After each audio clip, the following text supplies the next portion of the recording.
Hi everyone, a very good evening to all my viewers, to all my dear students and my dear friends. As you know guys that we are running with an MCQ series for the judicial services exams and for the CLAT UG PG as well. Today the question which I have picked up for the discussion is that a contract which is valid initially however ceases to be enforceable subsequently, the contract, what would be the nature of the contract? एक ऐसा contract जो कि शुरू में valid है लेकिन बाद में वो एनफोर्सिएबल होना सीज कर जाता है, that ceases to be enforceable, मतलब कि वो अब एनफोर्सिएबल नहीं रहेगा because of some supervening event. Then what would be the nature of that contract? This is the question. तो इसमें ऑप्शन है remains valid, becomes voidable when it ceases to be enforceable. Third है becomes void when it ceases to be enforceable. Third option is the right option. Becomes void when it ceases to be enforceable. I will give you a very simple example that you will understand. देखो ये section 56 जिसमें doctrine of frustration है, जिसमें बात करते हैं frustration के बारे में. इसमें दो पार्ट है, एक है इनिशियल इम्पॉसिबिलिटी और एक है सब्सिक्वेंट इम्पॉसिबिलिटी.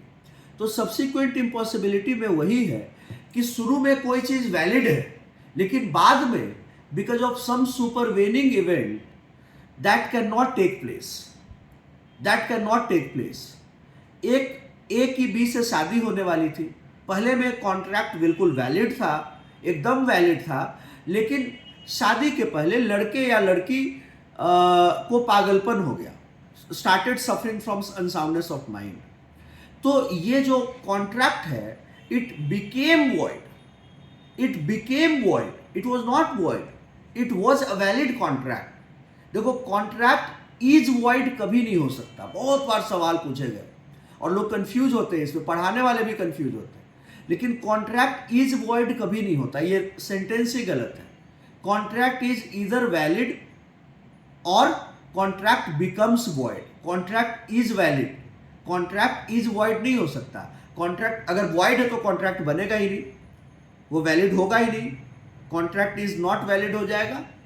लेकिन जब आप वॉइड कह रहे हो इसका मतलब कॉन्ट्रैक्ट अगर पहले था that became void because of some supervening event.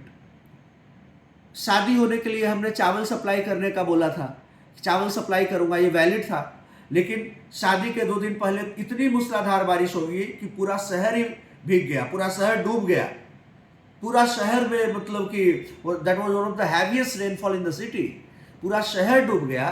तो जो मेरा कॉन्ट्रैक्ट था जो पहले वैलिड था लेकिन that became void, right, that became void. तो इसका जो राइट ऑप्शन होगा, the option C will be the right option, that is it becomes void when it ceases to be enforceable. Right. I hope that I have made my point very clear as crystal. Right. Stay tuned on our YouTube channel of Chanakya Judicial Academy and Chanakya CLAT classes for all the relevant legal content and for the clarification, the doubt clarification, of the complex legal issues. Thank you everyone for watching me. Jai Hind.